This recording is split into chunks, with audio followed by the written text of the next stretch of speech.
Halo pendengar Radio Gema Edukasi dimanapun kalian berada, bertemu lagi di ruang dengar kalian dalam program acara Bimbel, Bimbingan Belajar untuk Siswa-Siswi kelas 10. Bagaimana kabar kalian di hari ini? Semoga kalian dalam keadaan sehat dan ceria. Selama 1 jam, Rahma akan menemani kalian untuk membahas mata pelajaran ekonomi tentang bank, lembaga keuangan bukan bank, dan otoritas jasa keuangan. Di studio telah hadir Ibu Linda Krisnawati MPD. Beliau adalah guru ekonomi di SMA Negeri 1 Bandar Lampung. Kita langsung sapa ya. Selamat sore Ibu. Selamat sore. Apa kabar Ibu? Alhamdulillah baik Mbak. Oke, jangan kemana-mana. Tetaplah bersama kami di Radio Gema Edukasi yang tetap setia bersama kami. Jadi setelah ini kita akan kembali lagi.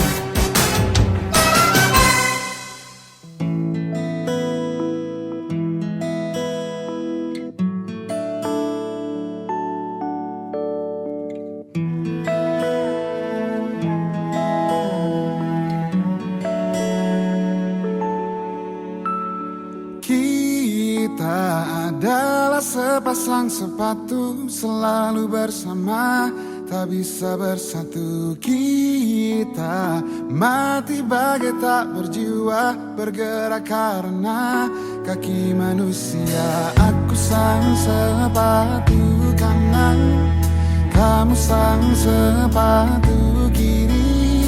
Ku senang bila diajak berlari kencang, tapi aku takut kamu kelelahan. Ku tak masalah bila terkena hujan, tapi aku takut kamu kedinginan. Kita sangat ingin bersama,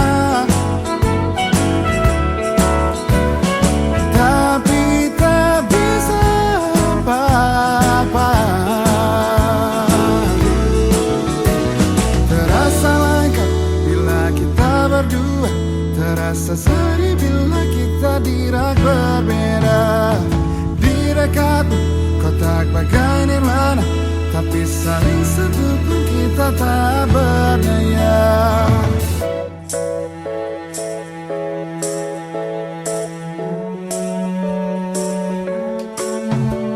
Ku senang bila diajak berlari kencang, tapi aku takut kamu kelelahan. Tak masalah bila terkena hujan, tapi aku takut kamu kedinginan. Kita sangat ingin bersama, oh, tapi tak bisa apa-apa. Kita sangat ingin bersama, tak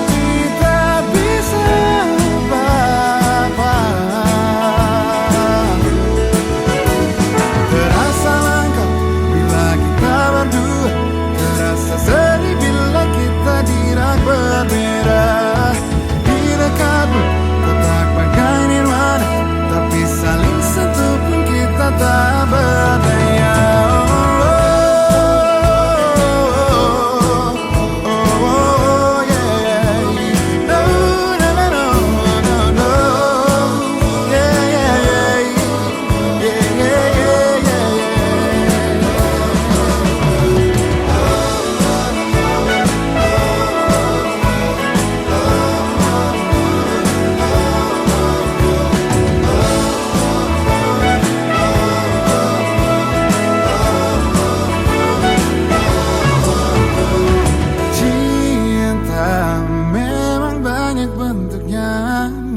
Semua bisa bersatu. Pendengar Radio Gema Edukasi, terima kasih kalian tetap setia bersama kami untuk sama-sama dalam program acara Bimbel, Bimbingan Belajar untuk Siswa-Siswi kelas 10. Kita membahas ekonomi dan kita tadi sudah menyapa Ibu Linda untuk membahas materi bank, lembaga keuangan bukan bank, dan otoritas jasa keuangan. Baik, kita langsung saja dan kalian siap-siap ya. Jika perlu dicatat, dicatat. Oke, silakan Ibu. Oke, terima kasih Mbak. Oke, pendengar edukasi yang berbahagia, selamat sore. Ketemu lagi dengan saya. Kali ini saya akan membahas materi tentang bank, lembaga keuangan bukan bank, dan otoritas jasa keuangan. Saya mulai aja ya Mbak ya. Silakan Ibu. Oke, bank. Pendengar edukasi, kita mengenal bank, banyak sekali nama-nama bank ya. Iya. Tetapi secara umum bank itu dapat dibedakan menjadi dua, yaitu bank sentral dan bank umum ya gitu. Iya. Jadi kalau kita sebut Bank Sentral Asia, apakah itu bank sentral kita? Oh, ternyata bukan. Jadi yang dimaksud dengan bank sentral itu yaitu sebuah instansi yang bertanggung jawab atas kebijakan moneter. Jadi bank sentral itu bertanggung jawab atas keuangan di suatu negara atau suatu wilayah. Bank sentral berusaha untuk menjaga stabilitas nilai mata uang, stabilitas sektor perbankan, dan sistem finansial secara keseluruhan.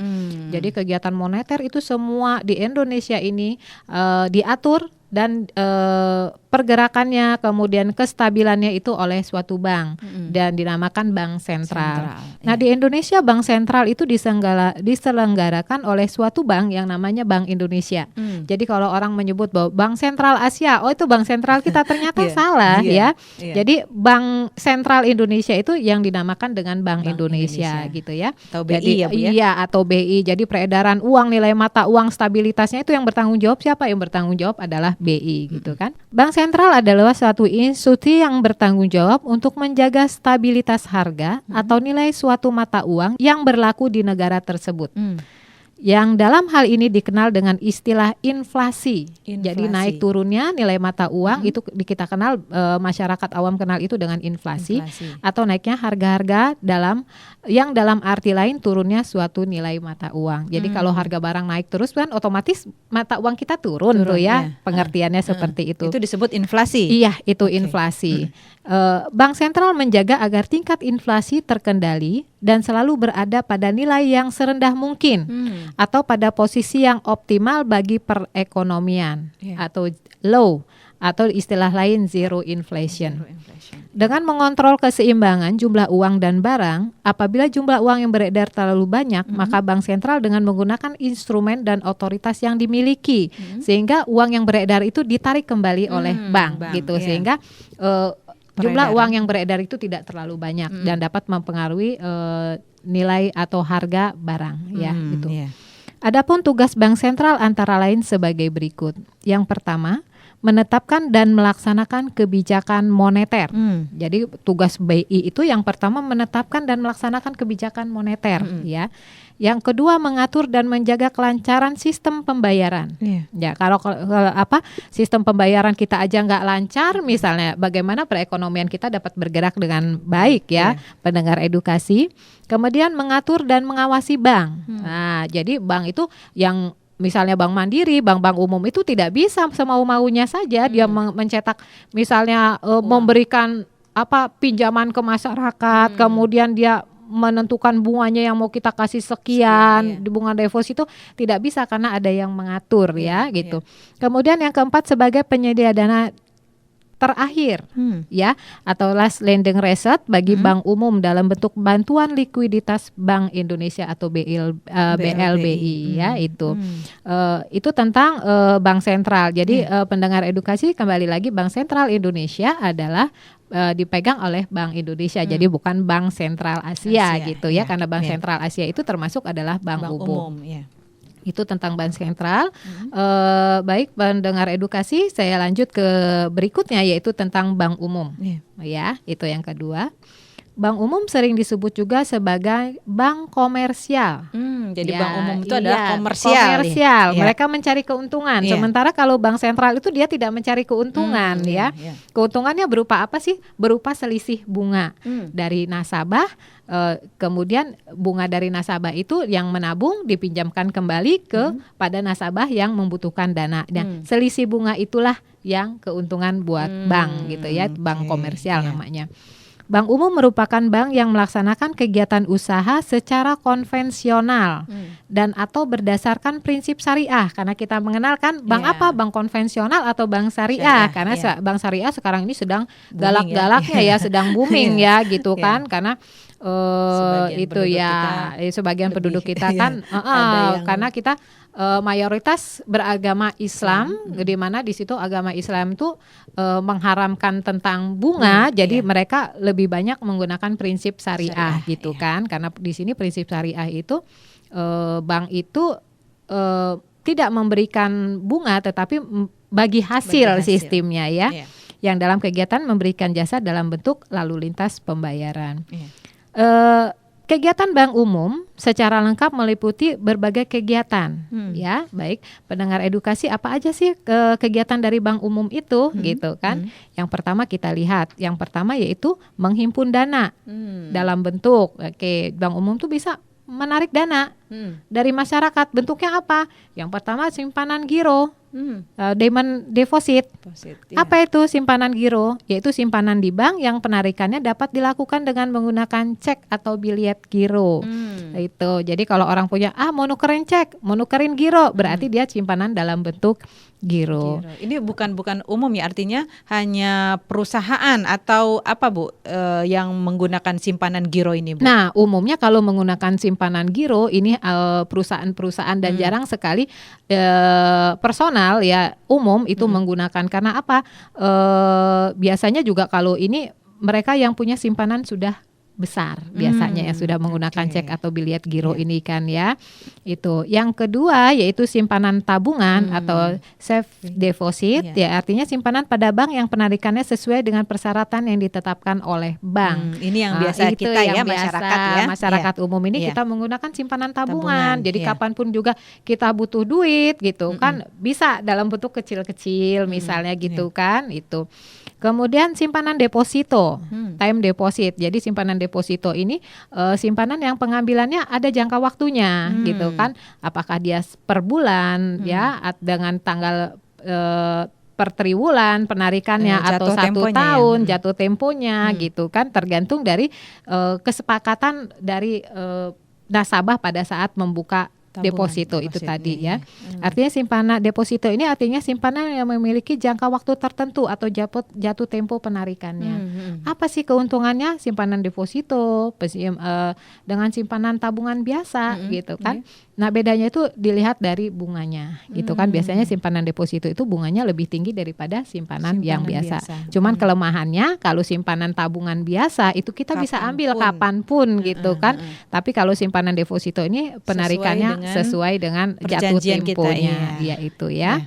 Itu dari penghimpunan dana. Kemudian pendengar edukasi, yang kedua yaitu menyalurkan dana atau lending atau menjual dana yang dihimpun oleh masyarakat. Jadi dari tabungan tadi dari masyarakat disalurkan lagi oleh bank umum tadi kepada masyarakat yang memang membutuhkan dana. Ya, dalam bentuk kredit investasi, kredit modal kerja, kredit perdagangan, kredit produktif, kredit konsumtif, kredit profesi dan lain-lain ya. Gitu. Jadi ketika kita membutuhkan dana atau modal suatu usaha, kita bisa pinjam ya Bu ya? Iya betul, kita bisa pinjam misalnya modal kerja, modal kerja saya kurang nih gitu kan, kita bisa pinjam ke bank gitu kan untuk penambahan modal, dan banyak pengusaha-pengusaha yang terbantu dengan adanya modal kerja ini gitu kan. Kemudian ada kredit konsumtif misalnya, saya mau beli mobil, gak punya uang, udah deh pinjam uang aja di bank gitu kan. Jadi gitu. bank yang membayarkan, nanti kita yang betul. menyicil gitu Iya betul. Kemudian ada kredit profesi. Apa sih kredit itu? profesi? Misalnya banyak dokter-dokter itu kan alat-alatnya susah ya, mahal-mahal. Dokter gigi alatnya mahal. Sementara dia membutuhkan alat tersebut. Nah, karena uangnya nggak cukup, udah deh kita pinjam aja kredit profesi gitu ya. profesi. Gitu. Baik. Oke. Itu. Kemudian yang ketiga, memberi jasa-jasa bank lainnya. Ya, memberi jasa banknya. Jadi bank itu selain menyalurkan dana, dia memberikan jasa lainnya. Berupa apa? Yang pertama, kiriman uang, transfer. Ya, transfer lewat bank. Ini terbantu sekali kita. Iya, Kalau betul. zaman dulu itu kita mau ngirim uang aja nunggu Susah. berapa hari Iya, dulu lewat harus pos, ya. iya. Itu berapa hari Iya. dulu, bisa seminggu baru nyampe. Iya. Sementara yang Butuhnya kita. yang butuh anak kuliah Sakit misalnya atau iya. yang sakit gitu kan. Iya. Itu mereka nunggu lama banget. Nah, Iya. dengan adanya kiriman transfer uang ini hanya paling sekitar 10 menit kita di ATM sudah bisa uang diterima. sudah bisa diterima Iya. ya. Kemudian yang kedua, clearing. Artinya penagihan warkat atau surat-surat berharga seperti cek, bilet giro yang berasal dari dalam kota. Jadi kita bisa clearing, bisa menukarkan bilet giro kita langsung ke bank gitu ya. Kemudian yang ketiga, inkaso. Artinya penagihan warkat yang berasal dari luar kota atau luar negeri. Apa nih Bu ini kasusnya Ya. sebenarnya? Inkaso ini jadi gini, surat berharga, jadi cek, ya cek dari luar kota. Cek dari luar kota, orang luar kota itu kirim cek ke kita. Nah, itu bisa kita langsung cairkan di sini, karena kalau kita cairkan langsung di sana, misalnya membawanya ya? bawanya kita problem, takutnya kita lupa. Biasa kan manusia suka lupa. Iya. Kita bawa koper, nggak taunya pas itu kita di rumah makan atau di mana kita lupa bawanya. Tinggalan, iya. Begitu kita pulang lagi ke sana, ke tempat asal kita meninggalkan tas, tiba-tiba sudah tidak ada. hilang. Atau di luar negeri misalnya kita repot membawanya, udah deh Iya. sini kita kasih aja ceknya, nanti saya cairkan di Indonesia gitu kan. iya. Itu inkaso Itu inkaso, namanya. iya. Kemudian kartu kredit atau ATM atau bank card ya, bank card itu ya. Itu sudah paham, saya rasa pendengar edukasi sudah punya semua Iya, yang namanya betul. ATM, kartu kredit misalnya yaitu. Kemudian yang ketiga, letter of credit atau LC. Apa ini Bu? Yaitu pembayaran dari importir kepada eksportir melalui bank yang ditunjuk seperti tadi, seperti inkaso gitu kan. Kita mengekspor barang ke luar negeri, kemudian orang luar negeri memberikan dalam bentuk LC, letter of credit. Ya, letter of credit itu ditujukan kepada salah satu bank di Indonesia. Jadi orang luar negeri sana bekerja sama dengan bank di sini, misalnya bank di sana tolong untuk membayarkan sejumlah uang kepada orang yang membawa LC itu tadi, gitu ya. Itu cek wisata, ya. Cek wisata Cek apa perjalanan yang biasa digunakan oleh turis atau wisatawan, gitu ya. Iya, Itu. iya. Jadi ketika turis mau bawa, seperti tadi, ketika turis mau bawa uang kan riskan, Iya, dia mau betul. bawanya suka. Ya tahu sendiri kan, bahasa dari segi bahasa aja terkendala susah, iya. gitu kan, Iya. segala macem gitu. Nah, menghindari hal-hal yang negatif tadi, udah deh dia pakai cek wisata aja gitu. Dia nabungnya di sana, nanti dia mencairkannya di sini dalam bentuk cek, dan berapapun yang dia bisa cairkan bisa dicairkan di sini ya. iya. Jadi bertahap cairannya biar aman Iya, gitu ya. Itu tentang bank umum. Fungsi bank umum antara lain sebagai berikut. Yang pertama, menghimpun dana masyarakat dalam bentuk simpanan berupa giro, deposito berjangka, sertifikat deposito dan tabungan, memberikan kredit kepada masyarakat. Menurut keputusan Menteri Keuangan Republik Indonesia nomor KEP 38/MK/4/1972, lembaga keuangan bukan bank di sinilah. Itu tadi tentang untuk berikutnya kita akan membahas tentang lembaga keuangan bukan bank. Oke, pendengar edukasi, demikian tentang bank. Kemudian kita akan lanjut mengenai pengertian lembaga keuangan bukan bank. Baik, kita rehat sejenak dan nanti setelah jeda yang ini kita akan kembali lagi. Jadi jangan kemana-mana, tetaplah bersama kami karena masih banyak yang akan Ibu Linda berikan kepada kita, dan mohon kembali lagi jika memang perlu dicatat, kita catat. Jadi tetap bersama kami di Radio Gema Edukasi, berbagi ilmu untuk semua. Seolah tak mengenal lagi, seolah kau tak pernah ada, karena kelakuanmu itu lebih mudah melupakanmu.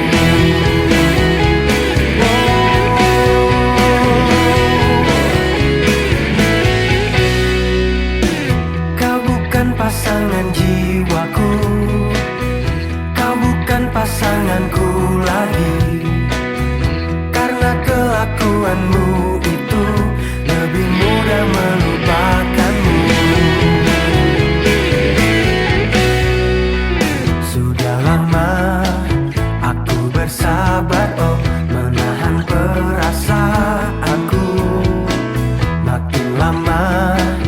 kau semakin gila, semakin lukaiku.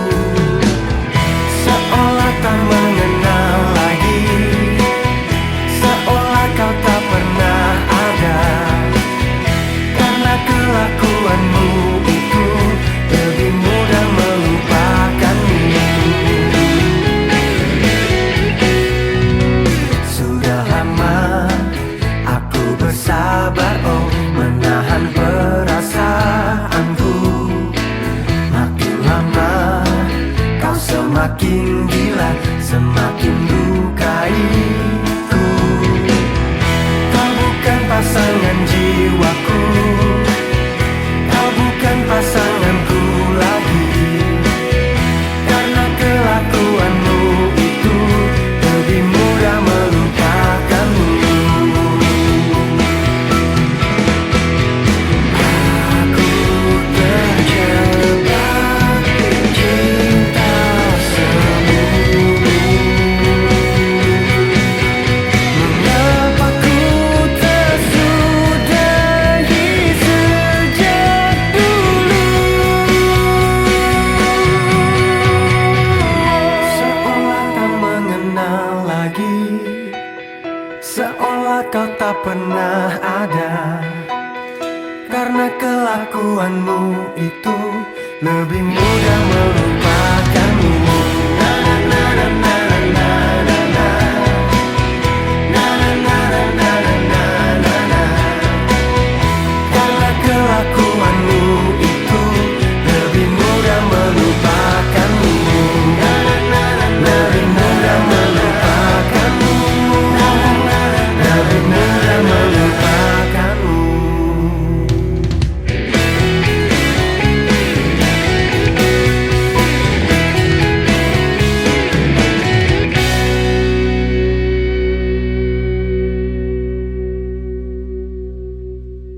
Masih dari studio Radio Gema Edukasi, berbagi ilmu untuk semua. Masih bersama saya Rahma dan Ibu Linda dalam mata pelajaran ekonomi. Dan kita sekarang akan membahas tentang pengertian lembaga keuangan bukan bank. Iya, tadi sebenarnya Ibu Linda sudah membahas sedikit. Nah, sekarang kita akan lanjutkan kembali ya, Bu. Oke. Iya, silakan Ibu. Iya. Tadi sudah sedikit saya bahas tentang lembaga keuangan tentang bank ya.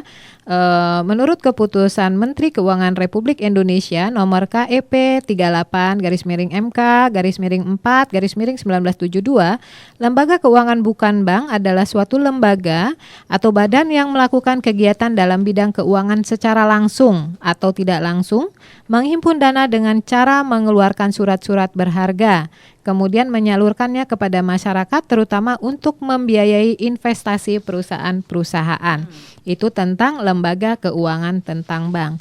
Apa sih tujuannya dari dan fungsi lembaga keuangan bukan bank? Baik pendengar edukasi, tujuan lembaga keuangan bukan bank di sini adalah untuk memberikan bantuan serta mendorong perkembangan pasar modal untuk membentuk permodalan perusahaan-perusahaan yang memiliki ekonomi rendah. Jadi di sini tujuannya untuk membantu perusahaan-perusahaan yang memiliki perekonomian rendah gitu supaya mereka bisa bersaing dengan perusahaan-perusahaan lain. Gitu. Pengusaha kecil atau bagaimana? Iya. Pengusaha kecil di sini tujuan utamanya Iya. ya gitu.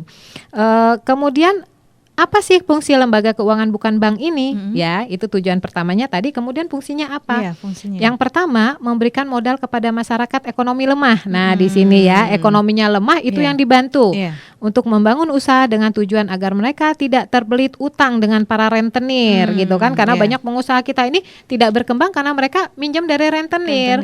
Bagaimana mereka mau untung? Keuntungan mereka sudah diberikan kepada orang lain karena gitu bunganya kan. Iya, besar, karena ya. bunganya cukup besar. Yang kedua, mengumpulkan dana terutama dengan cara mengeluarkan kertas berharga dan menyalurkannya kepada masyarakat guna membiayai investasi perusahaan ya, berupa saham, contohnya segala macam ya. Yang ketiga, memperlancar pembangunan industri maupun ekonomi lewat pasar modal ya. Yang keempat, memberikan kredit kepada masyarakat ekonomi rendah, namun kredit di sini ada yang bersifat menjamin surat berharga, ada juga yang tidak. Jadi di sini maksudnya bahwa kredit itu bisa dia dalam bentuk surat berharga, pemberian saham, pembelian obligasi, atau tanpa pembelian surat-surat berharga tersebut gitu ya. Itu dalam bentuk pemberian kredit. Udah pembelian kredit murni aja dengan bunga rendah gitu ya. Itu fungsinya. Kemudian di sini pendengar edukasi, bentuk usaha lembaga keuangan bukan bank ini ada beberapa juga ya, Bu, ya? ada beberapa bentuk gitu pun. Bentuk usaha lembaga bukan bank ini ada berbadan hukum ya, dia dalam bentuk berbadan hukum yang didirikan oleh warga negara Indonesia. Jadi dia berbentuk misalnya perusahaan milik perusahaan Indonesia. Kemudian ada juga berbadan hukum kerjasama dengan badan hukum asing. Jadi perusahaan itu memang murni punya orang Indonesia. Yang kedua berbentuk badan hukum, dia kerjasama dengan perusahaan lain gitu kan. Bisa jadi berbadan hukum asing dalam bentuk perwakilan dan lembaga keuangan yang berkedudukan di Indonesia gitu kan. Seperti misalnya asuransi kayak gitu kan. cabang gitu ya, Bu? Iya, asuransi kan ada asuransi yang murni punya orang Indonesia, ada yang murni punya ada kerja sama orang Indonesia dengan orang asing, ada yang murni punya orang asing yang memang buka cabang di Indonesia. Itu contoh bentuk kerjasamanya. Kemudian kita lanjut ke prinsip-prinsip lembaga keuangan bukan bank ya. Lembaga keuangan bukan bank memiliki prinsip sebagai berikut. Mengetahui nasabah. Ketika kita mau meminjamkan uang, kita harus tahu dong nasabah latar belakangnya seperti apa, identitasnya, rekeningnya. Kemudian jangan sampai setelah kita kasih pinjaman ternyata dia tidak bisa mengembalikan. Kemudian bagaimana rekeningnya? Kalau misalnya dia rekeningnya dari tahun 2000 hanya 1 juta atau 10 juta, kemudian tidak ada pergerakan sama sekali, itu tidak disebut sehat gitu kan. Yang disebut sehat itu ketika dia sedikit tetapi dia terjadi keluar masuk perputaran uangnya kelihatan itu ini ya. bisa juga yang disebut dengan apa Bu yang macet itu Bu? Iya. Kredit Bukan. macet, Oh, bukan? beda. Bukan. Kredit, kalau kredit macet itu orang menyimpan pinjam uang tetapi dia tidak mengembalikan gitu, tidak mencicil kreditnya, itu kredit macet. Gitu, kalau yang namanya tabungan yang tidak sehat itu tabungan yang memang dia tidak berkembang. Apakah dia hanya diambil untuk administrasi aja, tetapi dia tidak pernah mengambil dana dari situ, tidak bisa tidak pernah menambah itu kan. Yang sehat itu walaupun dia misalnya tabungannya 1 juta tetapi dia bergerak terus itu ya gitu. Kemudian yang kedua, melaporkan transaksi keuangan yang mencurigakan misalnya dengan kegiatan terorisme gitu kan ya, itu harus diperhatikan prinsipnya. Kemudian jenis lembaga bukan bank. Nah, di sini ada contoh pendengar edukasi, jenis lembaga bukan bank di sini ada beberapa macam. Seperti perusahaan asuransi. Ya, itu contohnya.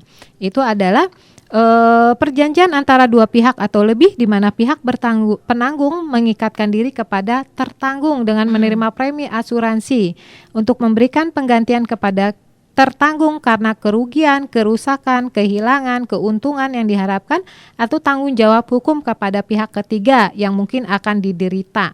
Perusahaan asuransi seperti asuransi kecelakaan nih. Waduh, saya takut nanti suatu saat mobil saya akan tertumbur atau mobil saya akan terlempar batu ketika ada demonstrasi misalnya.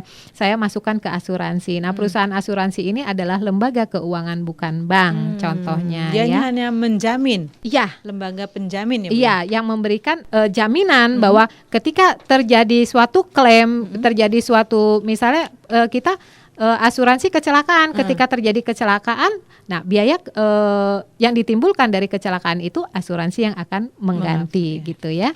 Itu. Yang kedua yaitu koperasi simpan pinjam di sini, yaitu suatu lembaga keuangan berbentuk koperasi yang usaha di bidang perkreditan atau simpan pinjam, yang untuk tujuannya memperbaiki keadaan ekonomi dan kesejahteraan anggotanya. Ya, sudah kita pahami sama-sama koperasi simpan pinjam. Yang kedua yaitu lembaga pembiayaan pembangunan dan lembaga perantara penerbitan serta perdagangan surat berharga. Di sini biasanya kita lari ke pasar modal di sini, di mana surat berharga BEJ Bu. Ya, Bursa Efek Jakarta gitu kan. Di sini jadi orang itu membeli dan menjual saham, obligasi atau sekuritas kredit dan kepentingan lainnya. Yang berikutnya itu dana pensiun. Nah, di sini menurut Undang-Undang Nomor 11 Tahun 1992, dana pensiun adalah badan hukum yang mengelola menjalankan program yang menjanjikan dana pensiun. Dana pensiun ini pegawai negeri sipil biasanya ya, yang sudah tidak bekerja akan memperoleh dana pensiun setiap bulannya melalui taspen. Dana ini diperoleh dari pemotongan gaji. Ya, jadi setiap bulan PNS ini dipotong gaji. Nah, nanti ketika dia pensiun, uang itu dikembalikan dalam bentuk penghasilan bulanan ya. Kemudian perusahaan umum penggadaian itu juga lembaga keuangan bukan bank Jadi kalau orang-orang kesulitan dana nih, aduh aku punya emas nih, daripada aku pinjam ke kredit lebih baik saya gadaikan emas saya. Daripada jual juga ya Bu, sayang sayang apalagi itu pemberian dari orang tua ya. Jadi cukup ke pegadaian. Katanya kan penggadaian mengatasi masalah tanpa masalah katanya. Sebenarnya itu dia tanda kutip ya. Kemudian yang keenam, leasing atau sewa guna usaha. Nah, leasing ini adalah setiap kegiatan pembiayaan perusahaan dalam bentuk penyediaan barang modal yang dimanfaatkan oleh suatu perusahaan dalam tempo waktu tertentu. Contohnya misalnya sekarang kan gampang banget ya kita punya kendaraan ya. Punya kendaraan dengan punya 500.000, misalnya kita sudah punya motor. Dengan misalnya hanya punya uang 20 juta kita sudah punya mobil. Nah, siapa yang itu? Ini namanya yang leasing itu tadi.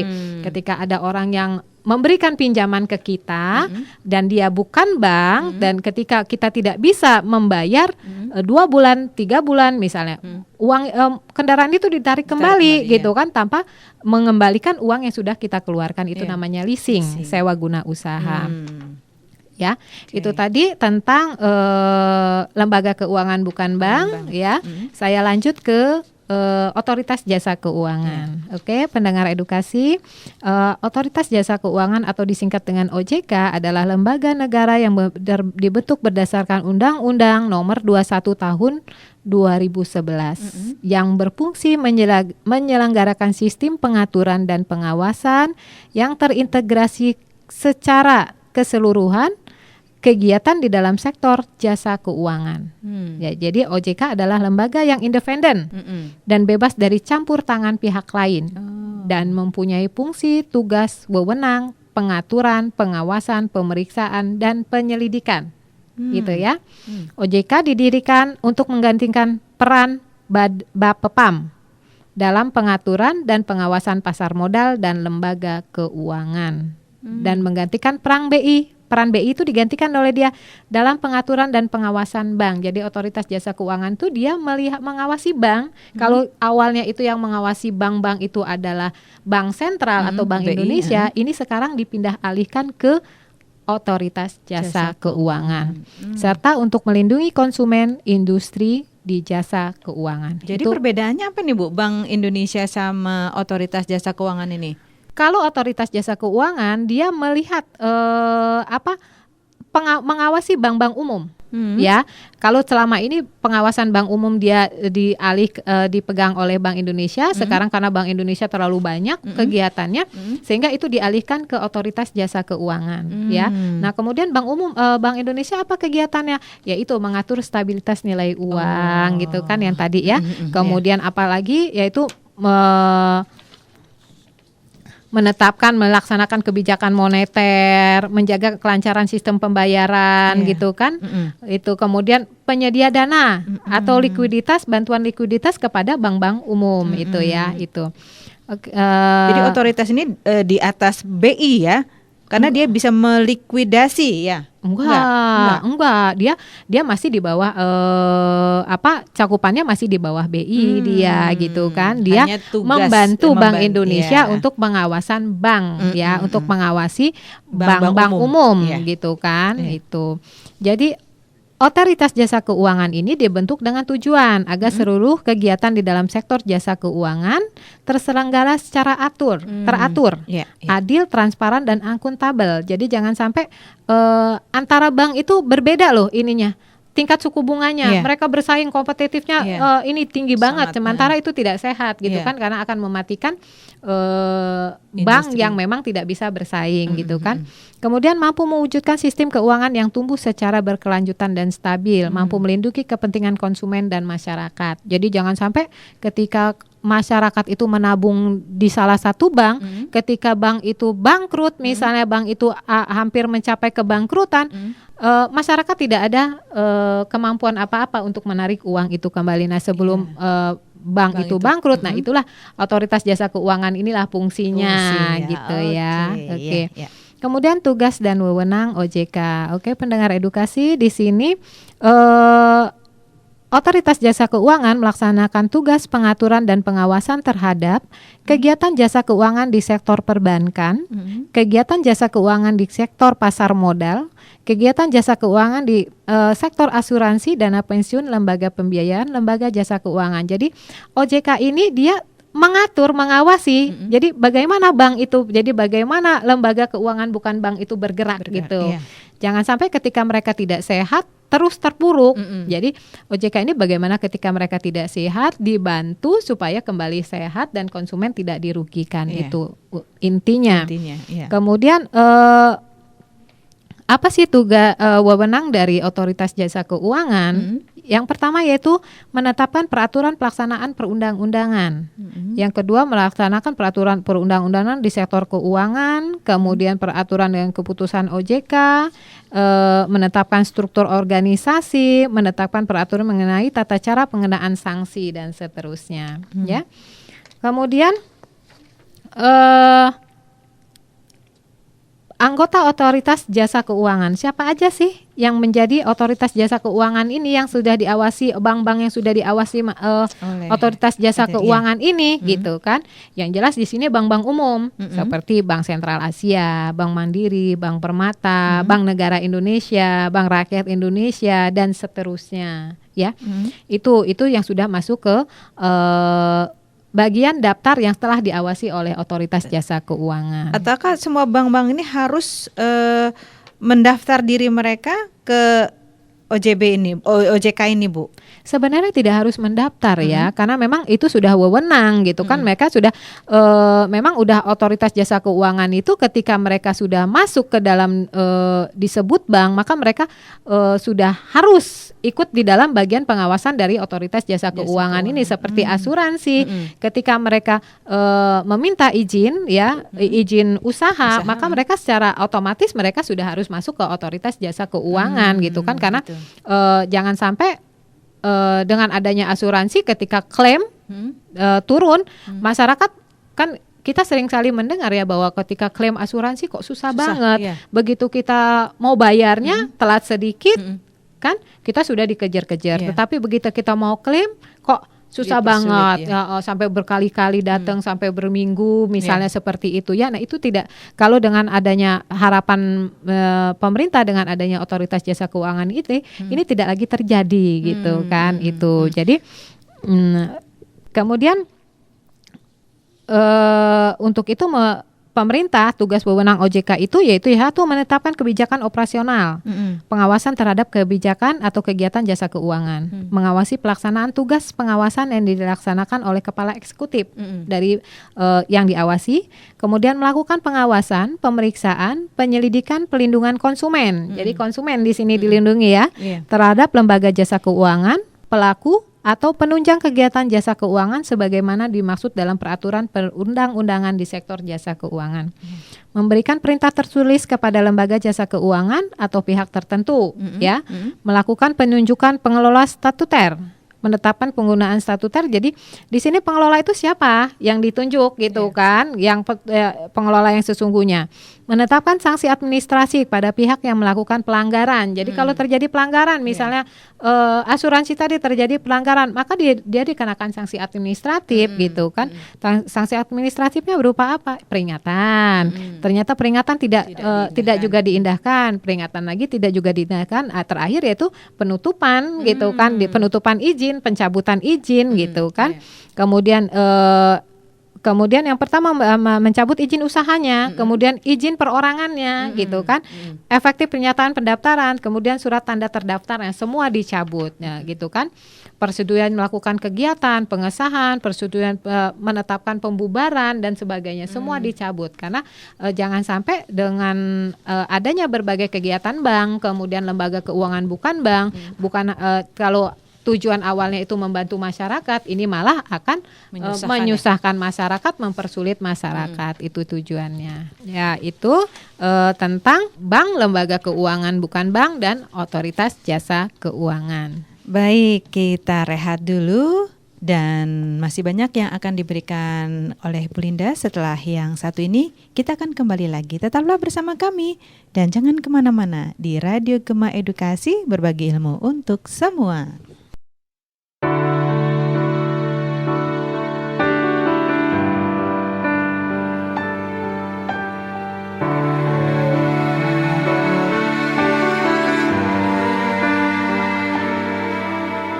Sejenak aku merenungi, sehingga aku menyesali mengapa engkau mengingkari. Kau buat aku patah hati.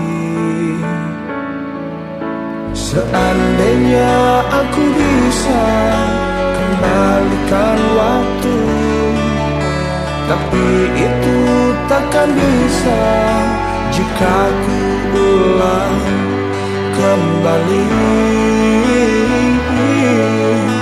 Sakit, aku sakit, kalau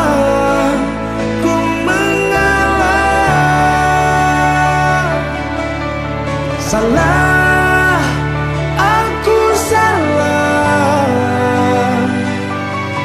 Sudah ku mengalah. Betapa aku mencintai,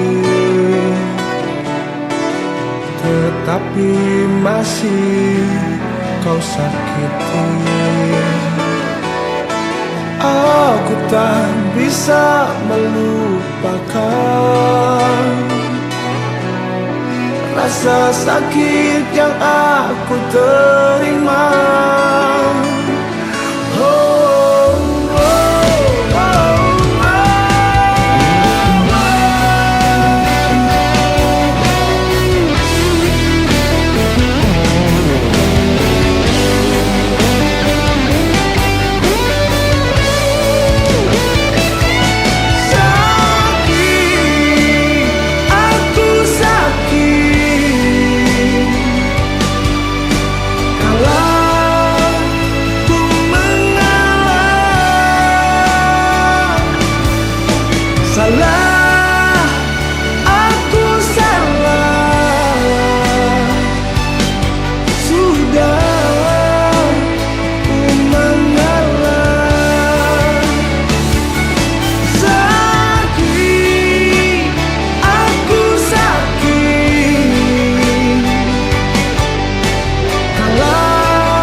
Anda masih bersama Radio Gema Edukasi, berbagi ilmu untuk semua.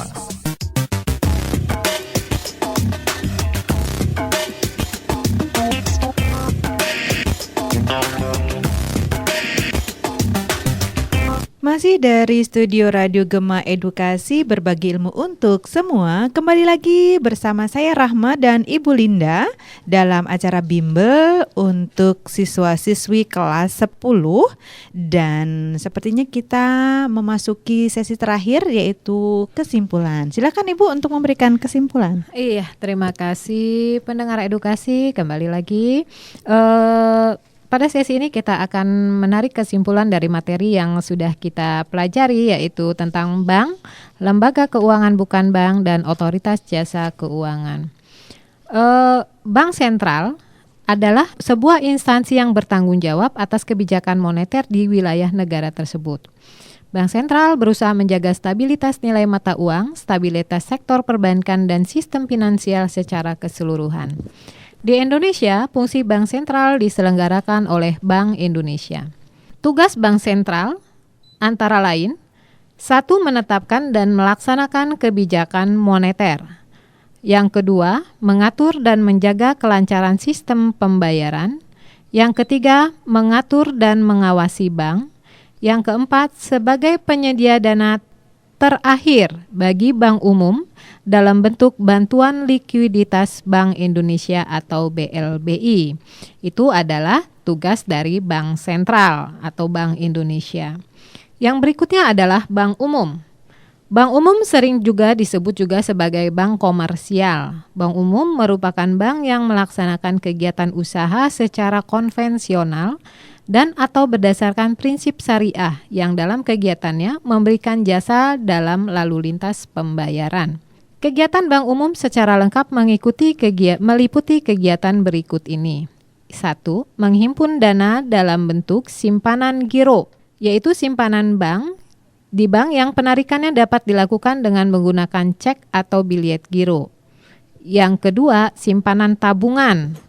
Artinya simpanan pada bank yang penarikannya sesuai dengan persyaratan yang ditetapkan oleh bank. Yang ketiga, simpanan deposito, yaitu simpanan yang memiliki jangka waktu tertentu atau jatuh tempo untuk penarikannya.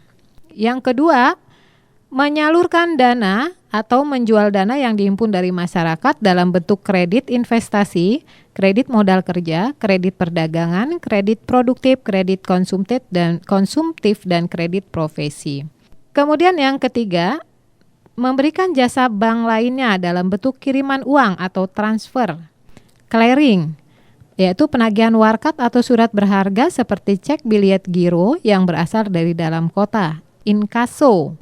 Kemudian kartu kredit atau ATM, yang berikutnya letter of credit, yang berikutnya cek wisata, dan lain-lainnya. Sedangkan fungsi bank umum antara lain sebagai berikut: menghimpun dana dalam masyarakat dalam bentuk simpanan dan memberikan kredit pada masyarakat.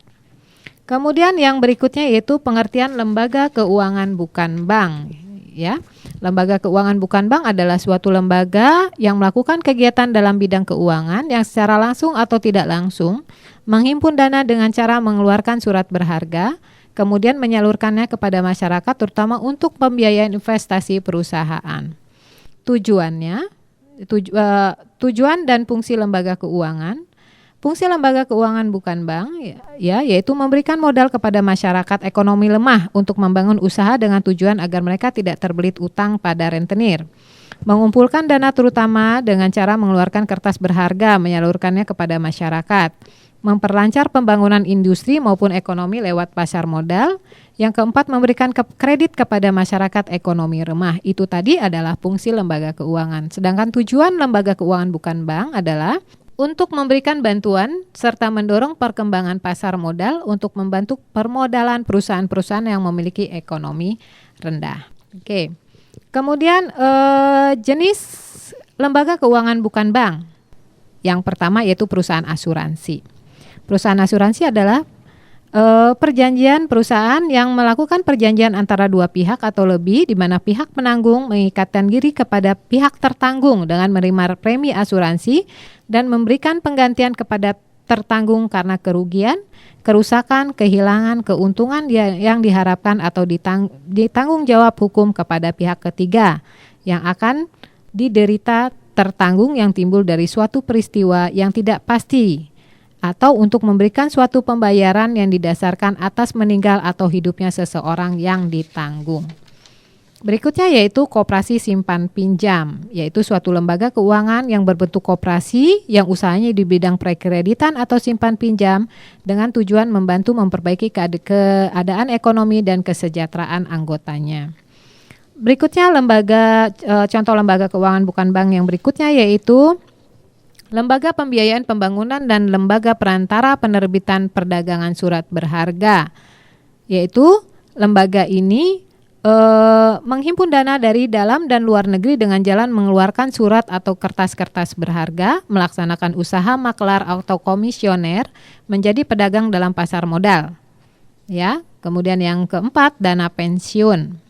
adalah badan hukum yang pengelolaan dan menjalankan program yang menjanjikan dana pensiun. Berikutnya yaitu perusahaan umum penggadaian, yaitu perusahaan umum milik pemerintah yang bertujuan memberikan simpanan kepada perseorangan atau golongan ekonomi lemah yang nilai pinjamannya didasarkan pada nilai barang jaminan. Jadi di sini kalau kita mau pinjam uang di bank penggadaian harus menyertakan jaminan, ya. Penggadaian tidak memperhatikan penggunaan uang tersebut sehingga dapat digunakan untuk usaha perdagangan, industri rumah tangga, bahkan untuk keperluan konsumsi. Kemudian leasing, sewa guna usaha, dan bursa efek. Pendengar edukasi, saya lanjutkan kepada Otoritas Jasa Keuangan.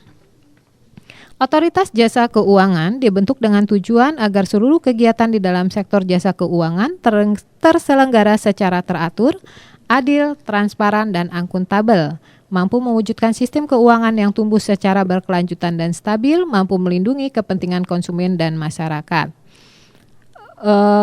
Kemudian untuk melaksanakan OJK melaksanakan tugas pengaturan dan pengawasan terhadap kegiatan usaha jasa keuangan di sektor perbankan, kegiatan jasa keuangan di sektor pasar modal, kegiatan jasa keuangan di sektor perasuransian, dana pensiun, lembaga pembiayaan, lembaga jasa keuangan.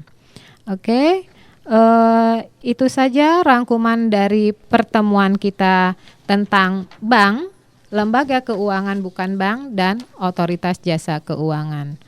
Baik, terima kasih Ibu Linda telah meluangkan waktunya untuk hadir di studio kami dalam acara Bimbel, Bimbingan Belajar, yang membahas mata pelajaran ekonomi tentang bank, lembaga keuangan bukan bank, dan otoritas jasa keuangan.